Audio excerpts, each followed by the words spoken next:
Guys, Sam here, and welcome to another FIFA 17 experiment. Yesterday we did a European Super League and Spurs won it, if you can fucking believe that. Today we'll be randomizing the squads that were in that European Super League and seeing what we can do, what kind of combinations are going to come up, and who's going to benefit the most from a shuffle. Firstly, I want to address the fact that a lot of people were pointing out some things about my decision. Even though I already explained in the video why I picked some of the teams I picked, people were still asking where Napoli and Lazio and Roma and Rangers and Porto were, and I literally explained it in the video. So if you're still wondering where those teams are, I just didn't pick them based on various factors such as prestige, league position. I mean, somebody thought that Porto should have gotten in ahead of Benfica, and I personally disagree with that. I think Benfica are the biggest team in Portugal. Someone was saying that Sporting should have gotten ahead of Celtic, and I already explained that I wanted Celtic to be the Scottish representation, but for the most part, you guys seem to agree with my decisions. There were a few people that didn't, and that's fine. They can make their own European Super League, but this is my European Super League. So before we do get into the simulation, let's take a look at what the squads turned out like. If you do go in to enjoy today's video, make sure you do leave a like on it. And if you're new around here, make sure you subscribe for more FIFA 17 experiment and career mode content. But without further ado, let's take a look at the teams. Let's take a look at the ratings. Alright, so we kick things off with Arsenal and taking a look at their squad. It is a pretty good looking squad actually. Falcao up front with Kevin De Bruyne behind him, James Rodriguez on the left, Mkhitaryan on the right. A decent defense as well. That is a very nice defense. Marcelo, Umtiti, Glick, and Koscielny. They were able to keep Koscielny, the captain. But overall, a really good team for Arsenal. I'm sure they'd be pretty happy with that.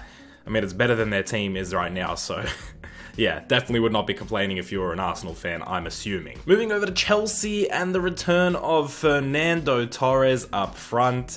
What a sight that is to see. We have Antoine Griezmann on the right, a fantastic player to have in this tournament. Castro, Thiago, and Draxler make up the midfield three. Jordi Alba's in defense, as is Sergi Roberto, with Hugo Lloris in between the sticks and a fantastic looking bench as well. So Chelsea are pretty set up for a decent performance in this Super League. Liverpool got a very central team.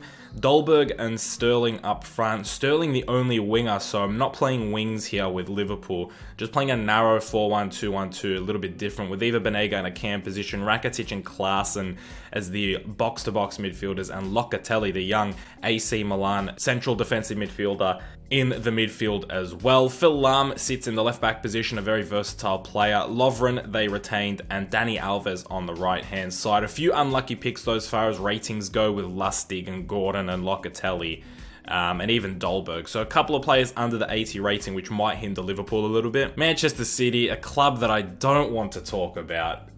My heart hurts seeing the name Rashford under a Manchester City shirt. I should have just changed it manually. I shouldn't have even allowed this to happen, but it has happened.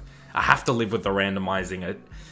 Oh my god, it's just not a pretty sight at all, ladies and gentlemen. I don't like that name Rashford under the Manchester City shirt. I gotta be honest with you, but it's Rashford up front for Manchester City. I nearly puked there.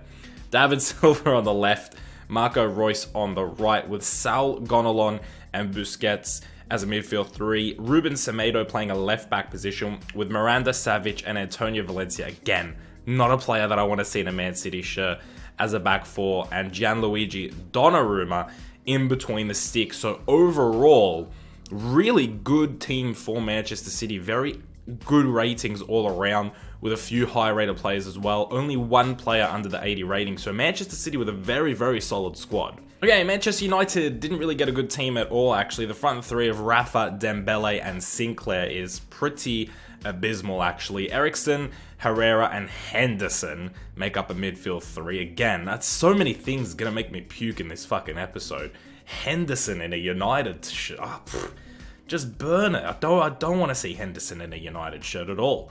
But it is an okay midfield three with Eriksen. Eriksen's a fantastic player. And then you got Derm, Vertonghen, Sanchez, and De Sciglio to make up a back four, with Courtois in between the sticks. So a lot of players under that 80 rating here for Manchester United. Spurs initially, I thought, got a really, really good team. Harry Kane up front. They were able to retain his services in the randomizing, with Luka Modric behind him returning to Spurs. What a story that would be. Anthony Martial on the left, with Francis Coquelin coming from the other side of North London and Eric Dyer, who they were also able to retain, making up the midfield two with Salvio on the right.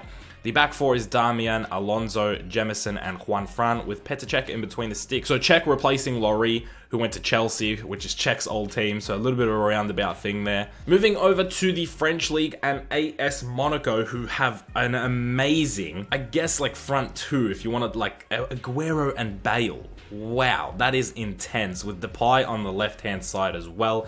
Guerrero, Pjanic, and Matuidi make up a midfield three. Pjanic probably should be playing the box-to-box. I don't know. Matuidi is a very versatile player as well, but Blin's in the left-back position with Hummels and Cahill making up the defensive two, with Stones pushed out to a right-back position and Sven Ulreich coming in to the goalkeeping position. So a decent team if you look at it as a whole, but looking at Bale and Aguero as your attacking options there is just immense. That is really, really good for Monaco. Moving over to PSG, and an okay team. Nothing too special here in Paris. You got Lamar, Origi, and Candreva making up the front three, with Mesut Ozil, Tolisso, and Dele Alli as a midfield three. Clichy, Socrates, David Luiz, and Viergiva make up a back four, with Kevin Trapp staying at PSG, making up the last player in this side. Again, not too good for PSG, really, really average. Moving over to Lyon, who have a front three of Leroy Sané, Baka, and Pedro. In real life, that front three is pretty intense. But their ratings in FIFA, they're still good, but they're not to the level of some other players. For example, Ribéry, who's been pushed to a midfield position. But I think Ribéry, with the loss of his legs, I mean, his pace kind of fits that attacking midfield position a little bit better than Sané and Pedro. But Dembele's in there as well with Perisic. So just wingers galore here for Lyon. And I just decided to put some of them in midfield positions, just, I don't know, because I couldn't be bothered changing the formation, to be honest. And the back four is a really weird one. Paletta, Otamendi, Diakabi, and Boyata, four centre-backs. So trying to fit them all in a back four is not easy at all. And then Onana in between the sticks. All right, looking at Bayern Munich, you see a couple of the key players and you think, wow, this is a good team. But overall, again, pretty average. Cavani up top with Neymar on the left. Wow. I mean, saying average and then saying Cavani up top and Neymar on the left, I don't think those two things fit together. But Walcott on the right, Mbappe in the attacking mid position with Wanyama and Khedira as the midfield two. You got Alexandro Veltman, Munir playing a centre-back position, and Danny Rose on the right. So a very makeshift back four with Subasic in between the sticks. Again, all around, it's an average team, but Cavani and Neymar, they could link up, they could bang in the goals, and Bayern have a very strong bench, so Bayern could be decent contenders to maybe challenge for this win. Looking at Dortmund, and one of my favourite teams to just look at, Lacazette and Traore up front, with Ghazal and Yunus, the two real weak links of this team in the attacking mid and left position, but Iniesta as a sort of holding midfielder, not really what he's used to. Robben on the right, with Azpilicueta, Toby Alderweireld, Mamana, and Marquinhos making up the rest of the top four. Marquinhos being pushed out to a right-back position. He has played there before. And Gigi Buffon, the man himself. It's really weird to not see him in a Juventus team, but my goodness, what a classy man. He is just, I hope he wins the Champions League, man. I want Juventus to win it simply for him to win it, and that is it. I don't even care. I don't want Juve to win it. I want Buffon to win it. That's pretty much my stand on the Champions League final. What a goalkeeper, going down as one of the best, and if he could win the Champions League, there's an argument for him being the greatest of all time as far as goalkeepers go. And yeah, captaining Dortmund as well. So moving over to Italy, and one of the most dangerous attacking teams, I think, in the tournament, other than Bakayoko and Matic as your two holding midfielders. That front four, other than, I mean, Wijnaldum's not good. He's 81 rated, but I don't think he's good. But Icardi up top with Pogba behind him and Cristiano Ronaldo on the right, that is just that is just insanity. That should not be allowed.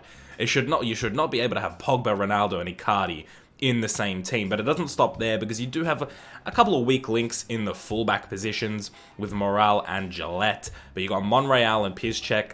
Again, fullbacks galore, not a real natural centre-back in the team. But Jan Oblak in between the sticks, a lot of high-rated players for Inter, and I think they could be potentially challenging for this league. Alright, moving on to Juventus, and an amazing front three with Luis Suarez up top, Yannick Carrasco on the left, and Koke on the right, so a bit of La Liga influence for the front three, with Facer, Brown, and Gabby making up a midfield three. Grimaldo, PK, Sanya, and Sidibe to make up the back four, with Handanovic in between the sticks. A really, really good side in my opinion. The only weak link is Brown, but a lot of high-rated players to make up for that loss in the defensive mid position. So I think Juventus, with the strong bench as well, again, very serious contenders. But my personal pick for the winners of this Super League is AC Milan. What a fucking team this is. Lewandowski up front with Yaya Toure and Kroos behind him. And then in the midfield, you got Arturo Vidal, Carrick, and Cagliardini to make up sort of like a midfield three, kind of. Mendy in the left-back position, Romagnoli being pushed out to the right-back position, which he doesn't usually play. He's left-footed, so I don't know, it doesn't really make much sense, but I wanted Giorgio Chiellini and Godin to be the two centre-backs partnering up with each other, and Roman Burki in between the sticks. This is my personal pick. These are my favourites in my opinion. Look at the ratings. 90, 88, 88, 88, 87. Oh my goodness, what a fucking team. Moving over to Ajax, it's Diego Costa up front with Alexis Sanchez on the left, Cuadrado on the right, making up the front three with Coutinho, Verratti, and Ziyech as a midfield three, and all those 6 players very, very strong. Moving over to the defense, Sinkgraven, Ansaldi, Murillo, and Carvajal making up the back four with Simon Mignolet in between the sticks. So a couple of players retained there for Ajax, but man, the additions are amazing. The front three is very, very strong. The midfield three, very, very strong. It's just the defensive side of things Ajax might struggle. But again, I'm not expecting to see Ajax at the bottom of the table for sure. Benfica will be a little bit disappointed with how things turned out. They were able to keep Jonas up front, which I'm sure they'll be pretty happy about. He's a talented striker, actually. Nsuso and Silva on each wing, with Pizzi, Bitten, and Kuka making up a midfield three. Not the strongest midfield three you've ever seen. Bellerin playing in the left-back position, allowing Klein to play in the right-back position, because if you don't notice, the entire back four is right-backs. Walker playing in the right central position, and Ambrosio playing in the left centre-back position. All 4 of them are right-back, so I didn't know who to pick in the centre-back positions. I made the most educated guess that I could. Edison in between the sticks, so again, able to retain one of their players, which I'm sure they'll be happy about, but not a good team for Benfica. I am expecting Benfica to be somewhere at the bottom. Celtic, after their strong performance in the normal Super League, have got a good chance of, again, a strong performance in the randomized Super League, because this is a really nice team. Welbeck up front with Roberto Firmino behind him. Hazard on the left-hand side, Ousmane Dembele on the right-hand side with Armstrong and Kante as a midfield two. Tierney, who they were able to retain, Silva, Pepe, and Ginter playing the right-back position with Keylor Navas in between the sticks. You'd almost assume that, I feel like they might even do better in the normal Super League than they are in the randomized Super League, but this is a really good team, and it should be up there. Hopefully challenging, but imagine the normal Celtic did better than the randomized Celtic. Can you just imagine that for 2 seconds? Alright, scratch what I said about AC Milan. Scratch it. This is my favorite right here. Holy shit. Forget what I said about AC Milan. Holy crap. This is the best team that we've ever seen in these randomizing. This is just amazing. Benzema up front. Dybala and Muller behind him, Deulofeu and Di Maria, Lionel Messi in the middle controlling everything, and then a back four of Felipe Luis, Javi Martinez, Eric Bailly, and Layvin Kurzawa, with ter Stegen in between the sticks. Not a single player under the 80 rating. You got Kurzawa at 80, Deulofeu at 81, Bailly at 83, and ter Stegen at 84. The rest of the team, 7 players, 85 rated or higher. This is my favorite. Forget AC Milan. They're a shit team compared to this. This is gonna... Oh my god. If they don't win it, if Atleti don't win it, I do not understand the randomizing. I don't get it. Maybe because of the bench. Otherwise, I just can't understand. It just does not compute if they're not up there. Continuing on in La Liga, very solid team here with Barcelona. They got Aubameyang up front, Mandzukic on the left, and Moses on the right, with Xhaka, Zvyachenko, and Fekir as a midfield three. Alaba, Matip, Bonucci, and Fabinho making up the back four with De Gea in between the sticks Pretty solid team, actually, for Barcelona. I would be expecting to see them somewhere in the middle of the table, though. Don't really expect them to do much more than that.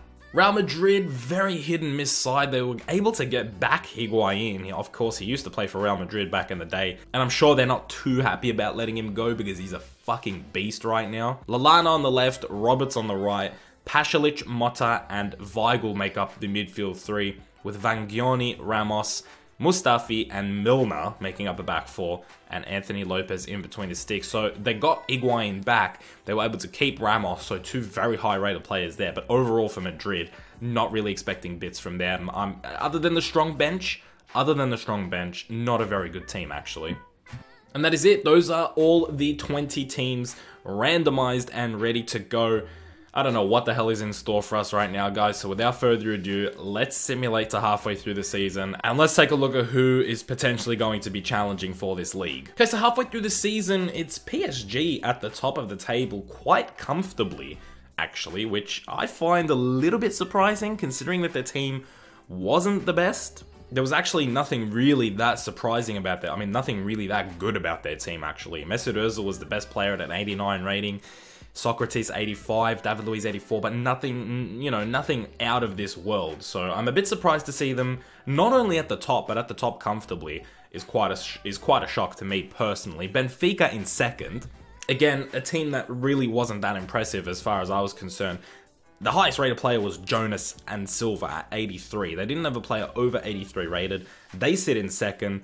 Monaco in third. United in fourth. Celtic in fifth. Real Madrid in 6th, my personal favourites, Atletico Madrid at 7, Arsenal sitting in 8th, my former personal favourites, AC Milan in 9th, and Liverpool in 10th, and going down the rest of the table, you guys can just take a look for yourselves.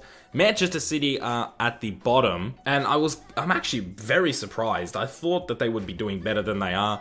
It was a really well-rounded team, a very, very solid team. One player under the 80 rating, that was Marcus Rashford at a 78.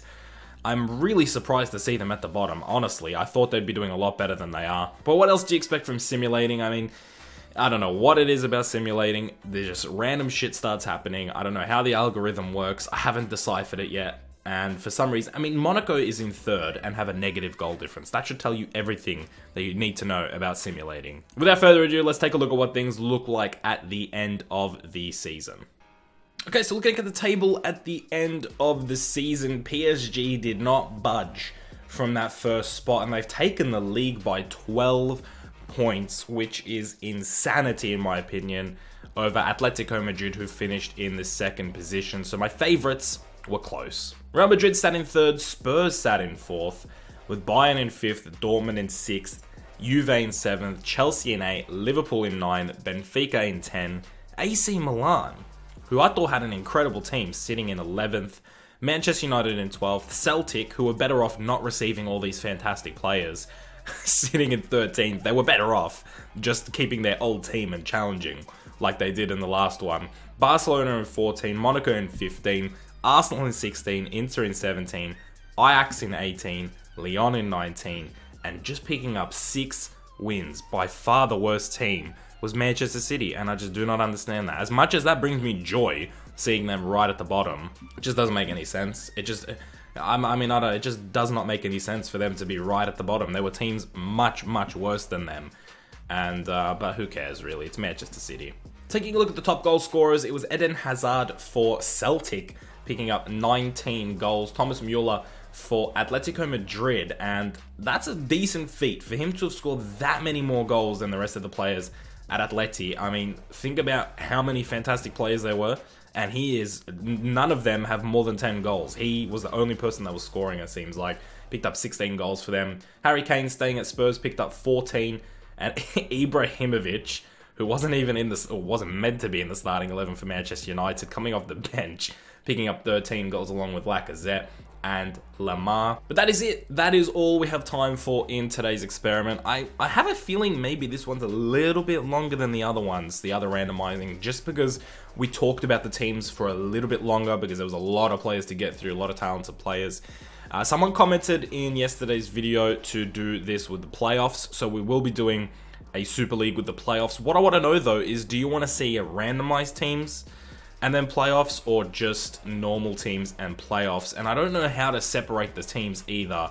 That might just be at random. I don't know how to separate them. Like, usually I do it with the conferences for the playoffs, but I don't know how to do the conferences with all these teams. I don't know if there's a dividing line between North and South or East and West, and I don't think we can do it logistically with conferences. It would just have to be random teams in each conference. So I don't know how I'm going to work that out. Maybe you guys have a better idea of how to do it, to like separate these teams into 2 different conferences and do the whole playoff idea with them. But I do want to do it. I just have to find out the right way to do it. So there'll be some other experiments in between, but we will be getting around to doing playoffs here. Plus, I need to do playoffs for the other 2 big leagues, but other than the French league, I still have to do it for the German league and for the Serie A. So we will be getting around to that. There's a lot of shit. Someone commented in yesterday's video, experiment overload. There's a lot of ideas in my head, and I'm making videos daily, which I haven't done in a very long time, which is saying something about how much I'm enjoying these. And yeah, there's a lot of ideas in my head that I want to get through. So we'll definitely be getting around to a lot of stuff. Of course, like always, if you guys have any ideas for experiments, do leave them in the comments section below, and I'll definitely be taking a look at them. If they're good enough, I will definitely be making them as well. So thank you so much for all your suggestions and your support. If you did go on to enjoy today's video, I do urge you to leave a like on the video. If you're new around here, subscribe. But that's it from me, guys. I don't want to keep you any longer. I hope you had a good day. I hope you did enjoy today's video. I'll see you guys in the next one very soon. Keep it real.